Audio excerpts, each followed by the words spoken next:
Alhamdulillahilladzi rafa'al mustafa manasibal anzar wal busyra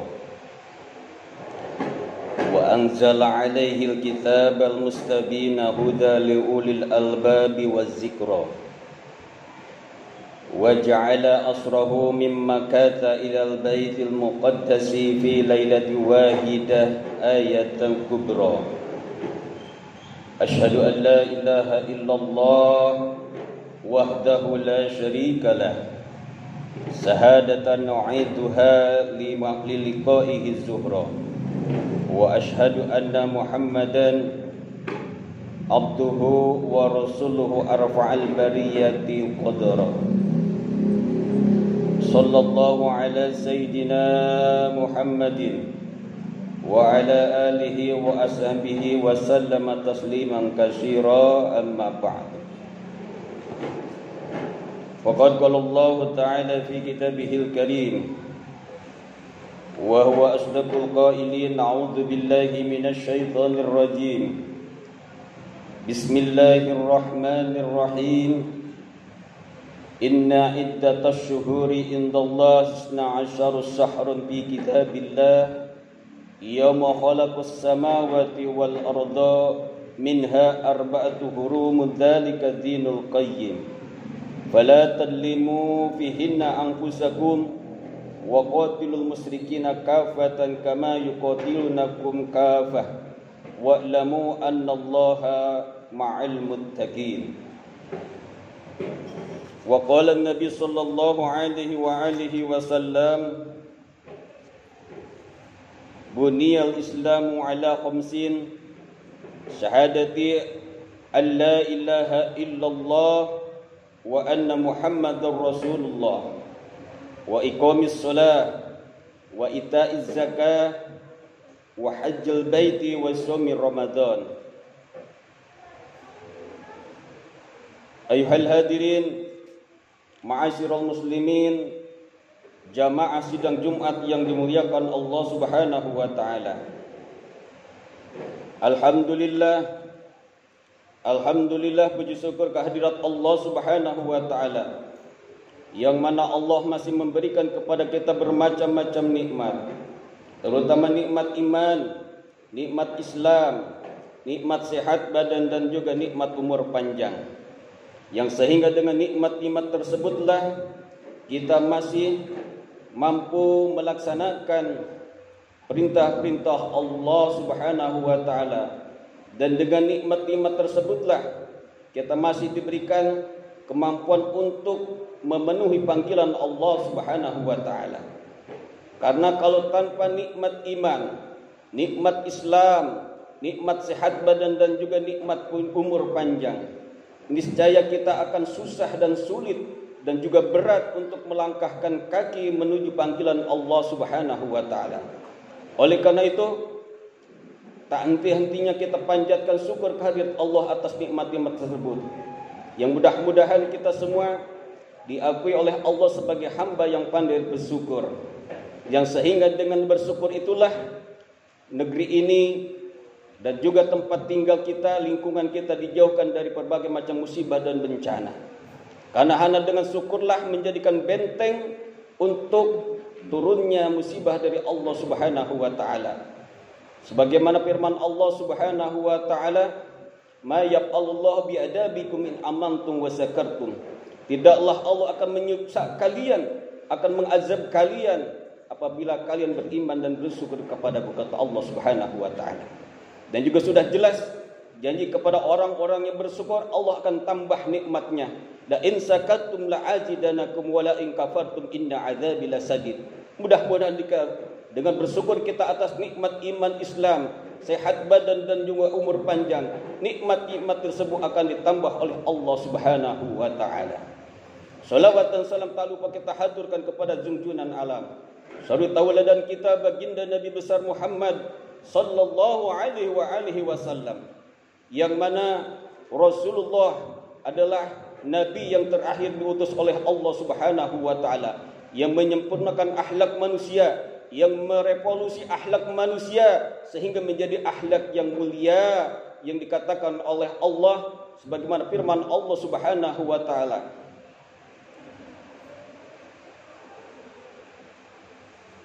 Di dalam Al-Quran Allah sudah jelas menerangkan bahwa ada di dalam diri Rasulullah suri tauladan yang baik. Hadirin yang dimuliakan Allah Subhanahu wa taala. Tidak terasa kita sudah memasuki bulan Rajab, yang mana bulan Rajab ini adalah salah satu bulan yang dimuliakan oleh Allah Subhanahu wa taala. Sebagaimana firman Allah Subhanahu wa taala di dalam Al-Qur'an, "Inna iddatas suhuri indallahi 12 syahran fi kitabillah." Sesungguhnya hitungan bulan di dalam satu tahun adalah 12 bulan. Di dalam ketetapan Allah, yauma khalaqas samawati wal ard, di mana di hari Allah menciptakan langit dan bumi. Minha, dan di antara 12 bulan itu adalah arba'atu hurum, ada 4 bulan yang dimuliakan oleh Allah Subhanahu wa taala. Dzalika dinul qayyim, itulah ketetapan Allah, agama Allah yang tegak lurus. Wala tadlimu fihinna anfusakum, dan janganlah engkau berbuat zalim di dalam 4 bulan yang dimuliakan Allah tersebut atas diri kalian. Wa qatilul musyrikina kafah, dan perangilah orang-orang musyrik dengan keseluruhan, kama yuqatilnakum kafah, sebagaimana orang-orang musyrik memerangi kalian. Wa'lamu, dan ketahuilah oleh kalian, annallaha ma'al muttaqin, sesungguhnya Allah bersama orang-orang yang bertakwa. Alhamdulillah, kita sudah memasuki bulan yang dimuliakan Allah Subhanahu wa taala, yaitu bulan Rajab. Yang mana bulan Rajab ini adalah bulan yang ketika masuk bulan Rajab Rasulullah mengajarkan kepada kita satu doa untuk selalu kita ucapkan. Sebagaimana kita sudah hafal doa-doa tersebut, Allahumma barik lana fi Rajab wa Sya'ban wa balighna Ramadan. Ya Allah, berkahilah kami di bulan Rajab dan di bulan Sya'ban, dan sampaikanlah kami kepada bulan Rajab, di bulan Ramadan. Hadirin yang dimuliakan Allah Subhanahu wa taala. Dan jangan sekali-kali kita berbuat zalim, berbuat aniaya di bulan Rajab dan di bulan Muharram yang lainnya. Dan juga perbuatan zalim ini juga janganlah sekali kita perbuat, kita lakukan di bulan-bulan lainnya pun. Kenapa? Karena perbuatan zalim ini adalah perbuatan yang sangat dimurkai oleh Allah Subhanahu wa taala. Dan juga salah satu turunnya musibah dari Allah Subhanahu wa taala adalah tindak laku atau perlakuan zalim yang dilakukan kita kepada diri kita juga terhadap sesama manusia yang lainnya. Dan juga ketika kita berbuat zalim, Allah tidak akan menurunkan azabnya, siksanya, musibahnya, bencananya hanya kepada orang-orang yang zalim saja, tetapi Allah akan menurunkan kepada seluruh orang-orang yang berada di tengah-tengah itu. Sebagaimana Allah Subhanahu wa taala berfirman, "Wattaqu fitnatan la tusibanna alladziina dzalamu minkum khassah." Takutlah kalian wahai manusia, wahai umat Islam, wahai umat Nabi Muhammad, fitnatan akan keruksakan, musibah dan bencana ataupun azab dari Allah Subhanahu wa taala. La tusibanna alladziina dzalamu minkum khassah, yang mana fitnah, musibah, bencana dan azab dari Allah itu bukan hanya ditimpakan kepada orang-orang yang zalim saja, tetapi orang-orang yang tidak zalim, orang-orang yang soleh, orang-orang yang ahli ibadah pun akan terkena musibah dari Allah Subhanahu wa taala.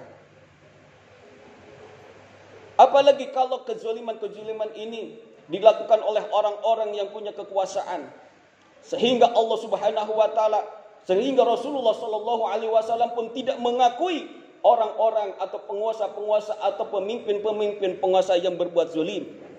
Sebagaimana sabda Rasulullah sallallahu alaihi wasallam, "I'lamu, ketahuilah wahai sahabatku, isma'u hal ta'lamu umara'um badai." Apakah kalian pernah mendengar dan mengetahui bahwa akan ada pemerintahan setelahku? Yakdibuna wa yadlimun, yang mana mereka penguasa-penguasa atau pemimpin-pemimpin yang berdusta, pemimpin-pemimpin yang buat zalim, kata Rasulullah. Faman dakhala alaihim, dan barang siapa yang masuk kepada sistem kepemerintahan tersebut atau masuk kepada pemerintahan tersebut, wa'ana ala wasadaqu ala kibihim, dan mereka membenarkan atas kebohongan, kedustaan pemerintah atau penguasa tersebut, wa'ana la dulmihim, dan mereka justru membantu perbuatan zalim pemerintahan tersebut, falaisa minni, maka dia bukan termasuk golonganku, kata Rasulullah. dan mereka bukan termasuk golonganku, kata Rasulullah sallallahu alaihi wasallam, dan mereka tidak akan merasakan telaga daripada telagaku, kata Rasulullah sallallahu alaihi wasallam. Mudah-mudahan pemimpin-pemimpin kita dijadikan pemimpin-pemimpin yang soleh, yang amanah, yang beriman dan bertakwa kepada Allah Subhanahu wa taala, yang sayang kepada rakyatnya, yang tidak berbuat zalim kepada rakyatnya dan juga kepada ulamanya. Hadirin yang dimuliakan Allah Subhanahu wa taala. Islam adalah merupakan satu agama yang diturunkan oleh Allah Subhanahu wa taala kepada kita umat Islam. Bahkan Islam ini bukan hanya diturunkan kepada Nabi Muhammad, bahkan Nabi Adam sampai terus nabi-nabi penerusnya sampai kepada Nabi Muhammad membawa visi Islam. Islam adalah agama tauhid, agama yang menyatakan bahwa hanya satu Tuhan yang kita sembah. Maka Islam disebut agama tauhid. Dan Islam adalah agama yang satu, agama yang diakui oleh Allah Subhanahu wa taala. Inna dina indallahil Islam. Sesungguhnya agama yang diakui oleh Allah adalah agama Islam. Selain itu tidak diakui dan tidak diterima oleh Allah Subhanahu wa taala. Islam adalah agama yang tinggi, agama yang luhur, agama yang mulia. Islam tidak ada yang menandingi. Agama-agama yang lain tidak bisa menandingi agama Islam. Al-Islamu ya'lu wa la yu'la alaih. Agama Islam adalah agama yang tinggi, agama yang mulia, agama yang luhur. Tidak akan ada bisa agama yang bisa menandingi agama Islam. Rasulullah sallallahu alaihi wasallam menggambarkan Islam ini adalah seumpama satu bangunan, yang mana kita sudah ketahui ketika kita membangun satu bangunan, sudah barang tentu bangunan tersebut akan memiliki unsur-unsur yang menguatkan bangunan. Di antaranya adalah pondasi, tiang, tembok, dan juga genting. Yang terakhir, mungkin finishingnya itu dengan kita mempercantik bangunan tersebut. Islam adalah seperti bangunan tersebut. Sebagaimana sabda Rasulullah sallallahu alaihi wasallam, "Buniyal Islamu ala khamsin." Dibangunnya Islam atas 5 perkara, kata Rasulullah. Yang pertama apa? Sahadatin alla ilaha illallah wa anna Muhammadur Rasulullah. Yang pertama, unsur yang menguatkan bangunan Islam tersebut adalah mengucapkan syahadat, penyaksian kita bahwa tiada Tuhan selain Allah dan sesungguhnya Nabi Muhammad adalah Rasulullah, utusan Allah Subhanahu wa taala. Maka syahadat ini adalah merupakan satu dasar bangunan, pondasi satu bangunan. Maka apabila bangunan tersebut pondasinya kuat, maka niscaya itu bangunan akan kuat. Tetapi apabila itu bangunan pondasinya roboh, tidak kuat, ropos, maka bangunan tersebut tidak akan kuat. Maka perkuatlah tauhid kita, syahadat kita kepada Allah dan Rasulullah sallallahu alaihi wasallam. Dan syahadat ini adalah merupakan satu password, satu syarat wajib yang diberikan kepada orang-orang non-muslim yang akan masuk kepada agama Islam. Ketika orang non-muslim akan masuk ke agama Islam, maka dia wajib mengucapkan kalimat 2 syahadat sebagai dasar bangunan Islam yang dia miliki nanti. Hadirin yang dimuliakan Allah Subhanahu wa taala. Arti asyhadu an la ilaha illallah adalah kita mengesahkan Allah bahwa la ma'buda illallah, tidak ada yang wajib Tuhan yang kita sembah kecuali Allah Subhanahu wa taala. Kita tidak boleh menyekutukan Allah dengan sesuatu apapun. Maka ketika kita menyekutukan Allah dengan sesuatu apapun, maka Allah tidak akan mengampuni dosa kita tersebut. Karena dosa-dosa yang lain akan diampuni oleh Allah Subhanahu wa taala, kecuali dosa menyekutukan Allah Subhanahu wa taala. Terkadang kita hanya mengakui dan juga kita mengerti dan juga kita menyadari bahwa musyrik itu adalah perbuatan yang selalu kita lakukan secara kasat mata, secara perbuatan. Tetapi kita tidak menyadari bahwa musyrik bisa terjadi yang kita tidak lakukan apapun, atau yang tidak kita secara tidak sadar kita lakukan. Sebagaimana kata Rasulullah, ada musyrik menyekutukan Allah yang kita tidak mengetahui, yaitu adalah musyrik dengan kita merasa ria, ujub, takabur di hadapan orang-orang. Itu sama dengan menyekutukan Allah Subhanahu wa taala. Terkadang kita di rumah, di masjid benar-benar beribadah menghadap kepada Allah, mentuhankan Allah. Tetapi ketika kita keluar daripada rumah kita, keluar dari tempat ibadah kita, justru kita berbelok mentuhankan selain Allah Subhanahu wa taala. Ketika kita pergi ke pasar, kita mentuhankan perdagangan kita yang ada di pasar. Ketika kita pergi ke kantor, justru kita mentuhankan yang ada di kantor kita, pemimpin kita. Ketika kita pergi ke kebun, kita mentuhankan kebun kita sehingga kita lalai lupa atas perintah Allah Subhanahu wa taala. Justru ketika kita di kantor, kita lebih mementingkan perintah bos kita, atasan kita. Mengedepankan perintah bos kita. Tapi ketika dipanggil oleh Allah Subhanahu wa taala, kita menunda-nunda perintah Allah Subhanahu wa taala. Itu sama aja dengan menyekutukan Allah secara tidak sadar. Kita menuhankan selain Allah Subhanahu wa taala. Maka ini adalah makna asyhadu an la ilaha illallah. Tiada Tuhan selain Allah yang patut kita wajib sembah. Bihakin, dengan sebenar-benarnya, pilhuji di dalam adanya. Karena Allah lah Tuhan yang maha wujud, maha yang ada. Yang tidak ada Allah mendahului selain Allah Subhanahu wa taala dalam keadaannya. Beda dengan kita makhluknya.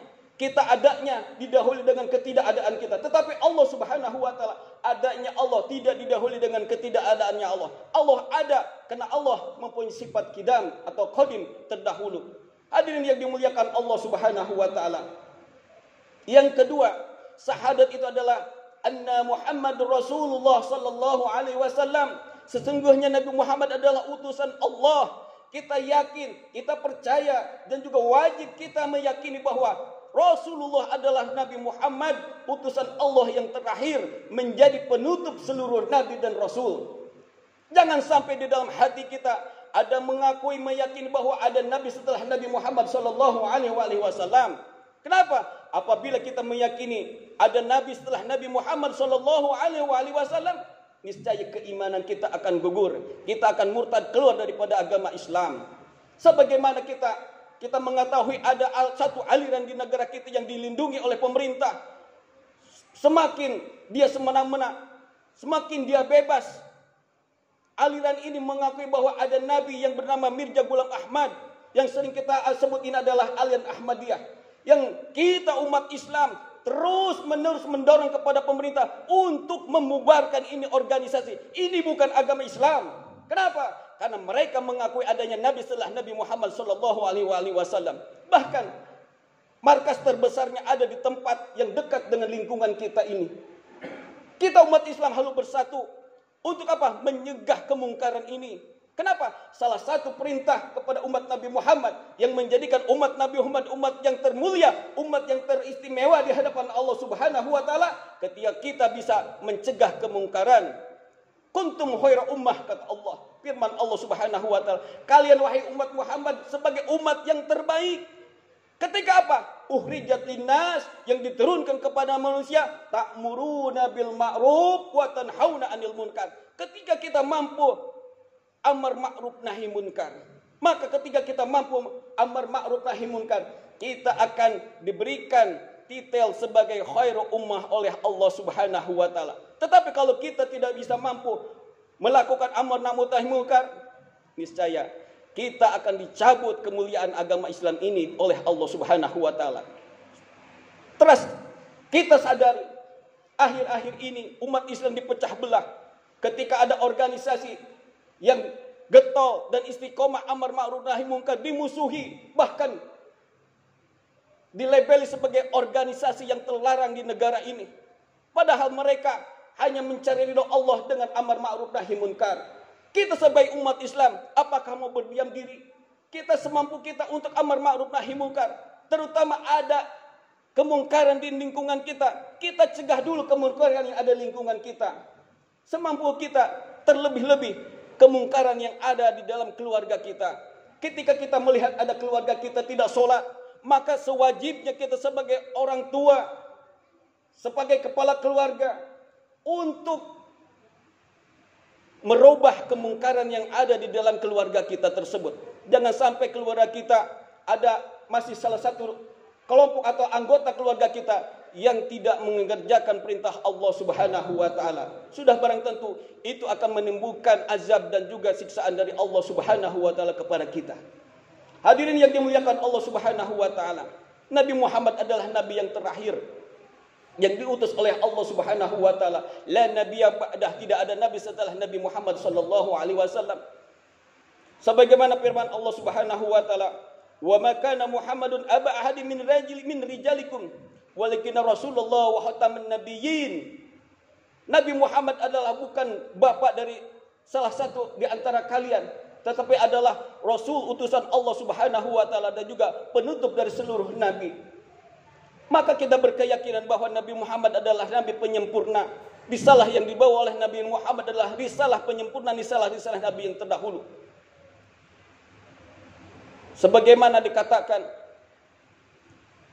risalah Nabi Muhammad adalah penyempurna risalah nabi-nabi yang terdahulu. Syariat-syariat nabi terdahulu, wa kullu syari'atin mansuhatun bi syariati Muhammad sallallahu alaihi wasallam. Semua syariat-syariat nabi yang terdahulu disempurnakan oleh syariatnya Nabi Muhammad sallallahu alaihi wasallam. Maka kita bangga sebagai umatnya Rasulullah, maka kita senang menjadi umatnya Rasulullah sallallahu alaihi wasallam.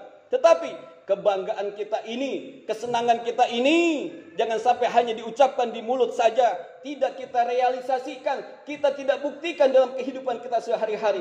Ketika kita mengaku bangga sebagai umatnya Rasulullah, tetapi dalam kehidupan kita sehari-hari jauh daripada akhlaknya Rasulullah sallallahu alaihi wasallam, maka pengakuan itu adalah pengakuan yang bohong, pengakuan yang dusta.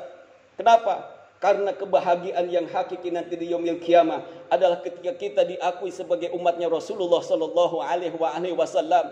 Ketika kita ada di bawah benderanya Rasulullah nanti di yaumil qiyamah, itu adalah kebahagiaan yang hakiki, yang kebahagiaan yang kita harapkan nanti di yaumil qiyamah. Jangan sampai ketika kita di dunia bangga mengaku umatnya Rasulullah, tetapi nanti di akhirat ketika kita dihadapkan dengan Rasulullah sallallahu alaihi wasallam, Rasulullah tidak mengakui kita sebagai umatnya. Naudzubillah summa naudzubillah.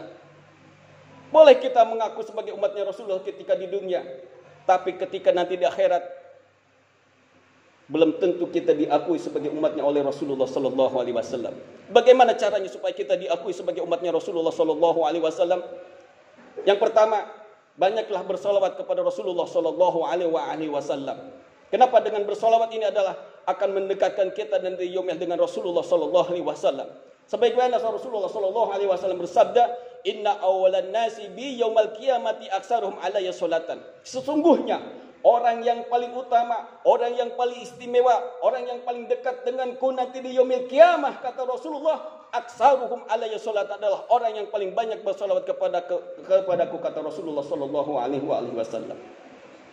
Yang kedua, ketika kita menginginkan nanti di akhirat diakui sebagai oleh Rasulullah sebagai umatnya, jaga warisan Rasulullah sallallahu alaihi wasallam. Rasulullah kepada kita sebagai umat tidak mewariskan harta, tidak mewariskan istana, tidak mengenal istana Rasulullah ketika kita pergi haji atau pergi umroh. Kenapa? Karena Rasulullah memang tidak mewariskan istana kepada kita. Tapi yang diwariskan oleh Rasulullah hanya 3 perkara. Yang pertama apa? Al-Quranul Karim. Yang kedua as-sunnah. Yang ketiga ulama. Jaga ulama, jaga Al-Quran, jaga sunnah. Ini adalah warisan Rasulullah SAW diberikan kepada kita. Jangan sampai kita ketika mengakui cinta kepada Rasulullah, tetapi warisannya kita tidak jaga. Ketika ada orang-orang yang menginjak-injak warisan Rasulullah, justru kita umat Islam malah berdiam diri. Itu berarti kita tidak cinta kepada Rasulullah sallallahu alaihi wasallam. Analognya, contohnya ketika kita cinta kepada orang tua kita meninggalkan warisan kepada kita, maka tanda bukti cinta kepada orang tua kita, jaga warisan orang tua yang diberikan kepada kita. Itulah contoh kecil yang kepada kita supaya kita cinta kepada Rasulullah sallallahu alaihi wasallam untuk menjaga Al-Qur'an, untuk menjaga as-sunnah, untuk menjaga ulama. Terlebih-lebih zaman sekarang banyak ulama-ulama yang istiqomah, ulama-ulama yang berani menyatakan yang hak itu hak, yang batil itu batil, justru malah dikriminalisasi, dimusuhi. Naudzubillah. Kita umat Islam jangan ikut-ikutan. Kita harus ikut kepada apa yang dianjurkan oleh Rasulullah sallallahu alaihi wasallam. Taraktu fikum amrani lan tadillu iktamasum bihima. Kitabullah wa sunnat Rasulullah. Aku tinggalkan kepadamu wahai umatku, kata Rasulullah, 2 perkara. Apabila kalian berpegang teguh akan kepadanya, niscaya engkau tidak akan tersesat selama-lamanya. Kitab Allah yang pertama adalah kitab Al-Qur'anul Karim, yang kedua sunnatul Rasulullah sallallahu alaihi wasallam. Dan yang ketiga ada ulama, sebagaimana hadis Rasulullah SAW, innamal ulama warasatul anbiya. Sesungguhnya para ulama adalah ahli warisnya para nabi. Hadirin yang dimuliakan Allah Subhanahu wa taala, itulah sedikit gambaran pemaparan tentang makna asyhadu alla ilaha illallah wa asyhadu anna muhammadar rasulullah. Kita jaga Allah, kita jaga perintah Allah, kita jaga agama Allah, dan kita jaga warisan Rasulullah sallallahu alaihi wasallam. Mudah-mudahan kita semua akan mendapatkan kebahagiaan nanti di akhirat. Kita akan mendapatkan syafaat dari Rasulullah sallallahu alaihi wasallam. Dan kita berdoa mudah-mudahan negara ini menjadi negara baldatun thayyibatun wa rabbun ghafur. Negara yang diridhoi Allah Subhanahu wa taala. Sehingga negara ini bukan musibah yang turun, justru malah keberkahan dari Allah Subhanahu wa taala. Syaratnya kita tingkatkan iman dan takwa kita kepada Allah Subhanahu wa taala. Apabila kita tingkatkan iman dan takwa kita kepada Allah Subhanahu wa taala, pasti Allah akan turunkan keberkahan kepada kita. Lau anna ahlal qura amanu wa taqau la fatahna alaihim barakatim minas sama'i wal ard. Seandainya penduduk satu negara, kata Allah, beriman dan bertakwa, pasti aku akan turunkan keberkahan baik dari langit melimuti. Barakallahu fil Qur'anil azim. Wa nafani wa iyyakum bima fihi minal ayati wa dzikril hakim. Aqulu qouli hadza wa astaghfiruh innahu huwal ghafurur rahim.